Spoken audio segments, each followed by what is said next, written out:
Prema podacima koji se mogu naći na internet lokaciji www.autodesk.com, tehničku podršku Autodesk-a je zatražilo preko 4 miliona profesionalnih dizajnera iz oko 160 zemalja. Korišćenjem Autodesk-ovih alata dizajnirano je više hotela, železnica, poslovnih zgrada i drugih značajnih objekata. Mnogi specijalni efekti određeni su upravo zahvaljujući moćnim alatima ovog renomiranog proizvođača. AutoCAD je program koji se koristi za crtanje u ravni 2D ili modelovanje objekata 3D. Ovo je omiljeni alat tehničkih i drugih disciplina, ali AutoCAD je mnogo više od dobrog alata. Njegova multidisciplinarnost može predstavljati sponu i sredstvo komunikacije između ljudi različitih profesija.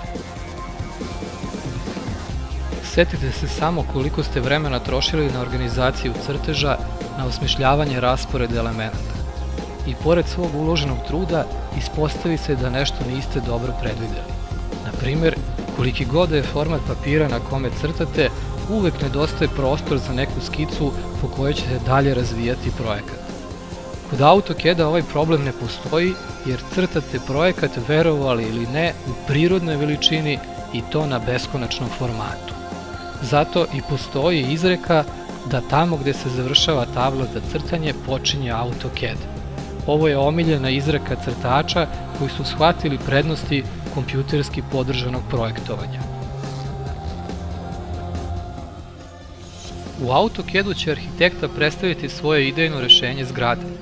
Nacrtaće raspored prostorija i nameštaja u njoj, dodeliti materijal svakom nacrtanom elementu i uklopiti celokupan objekat u postojeću celinu. Na osnovu tih crteža može se steći predstava o konačnom izgledu objekta i čak zaviriti u njegovu unutrašnjost mnogo pre nego što će se on izgraditi.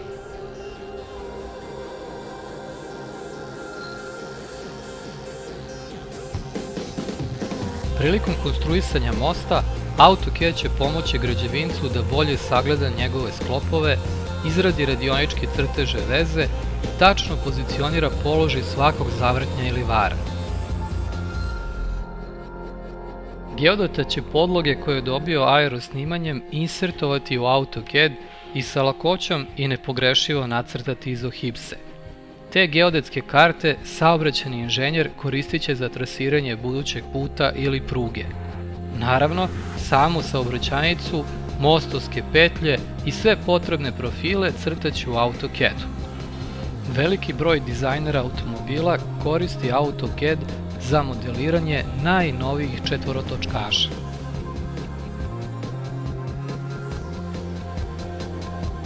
Može se reći da granice primene AutoCAD-a postavljaju sami korisnici, jer sve što se do juče moglo nacrtati na stari, dobro poznati način, danas možemo generisati uz pomoć AutoCAD-a.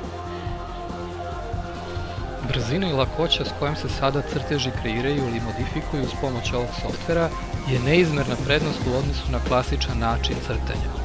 Dok crtate u AutoCAD-u, vi unosite informacije koje će se prema potrebi kasnije koristiti za modifikovanje vašeg crteža.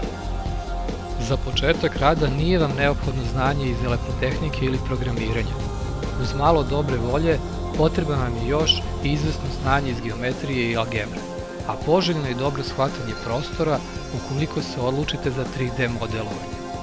Sve ovo su sitnice koje vredi prevazići. Uz malo uloženog truda mogu se dobiti neočekivano dobri rezultati. AutoCAD-ove mogućnosti su neiscrpne, a svako istraživanje predstavlja pravo zadovoljstvo i rađa nove ideje.